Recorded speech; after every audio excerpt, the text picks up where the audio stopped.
খেয়াল করে দেখেন। কি ব্যাপার? আমি গরিব বইলা আমার মেয়ে আমারে পরিচয় দেয় না, একবার মা বলে ডাকও দিল না। আসসালামু আলাইকুম ম্যাম। ওয়ালাইকুম আসসালাম। Welcome our office. পরিচয় করে দিচ্ছি, উনি হচ্ছে অর্ণব, আমার অফিসের ম্যানেজার, আর আমি হচ্ছি এই অফিসের এমডি রোহান রাব্বি। আচ্ছা ম্যাম চলুন আমরা বাইরে দাঁড়িয়ে না থেকে অফিসের ভিতর কথা বলি। ওয়েট, আমার একটা কথা আছে। আপনাদের এই কোম্পানিকে জরিমানা করতে হবে। কিন্তু ম্যাম কেন? আমাদের পেপারস তো সব ঠিকই আছে। আমি জানি সেটা।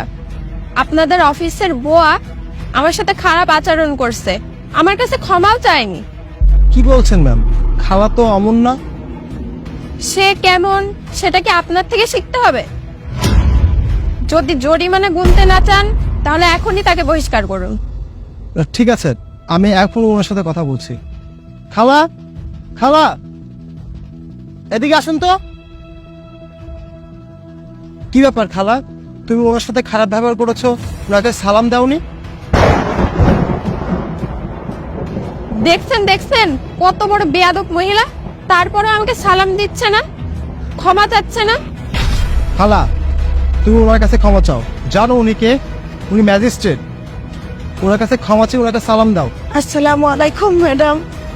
ঠিক আছে খালা, তুমি এই অফিস থেকে চলে যাও, তোমাকে আর এই অফিসে আসতে হবে না। চলুন ম্যাম, আমরা এখানে দাঁড়িয়ে না থেকে ভিতরে গিয়ে বসি। চলুন।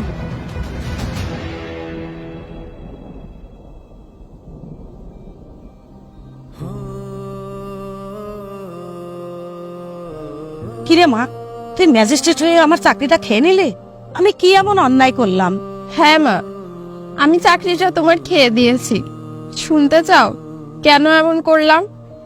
আমি যখন ভিজিট করতে যাই তখন দেখি তুমি ওই অফিসের চাকরানি। মেয়ে হয়ে কিভাবে সহ্য করি বলো? আমি এতবার তোমাকে জিজ্ঞাসা করছি তুমি কি করো, তুমি কখনো আমাকে বলনি। যদি জানতাম তুমি এমন বুয়ার কাজ করো তাহলে আমি প্রতিষ্ঠিত না হয়ে তোমার সাথে কাজে যেতাম। আমাকে মাফ করে দাও মা, আমি চাই না তুমি আর বুয়ার কাজ করো, তুমি আমার সাথে থাকো।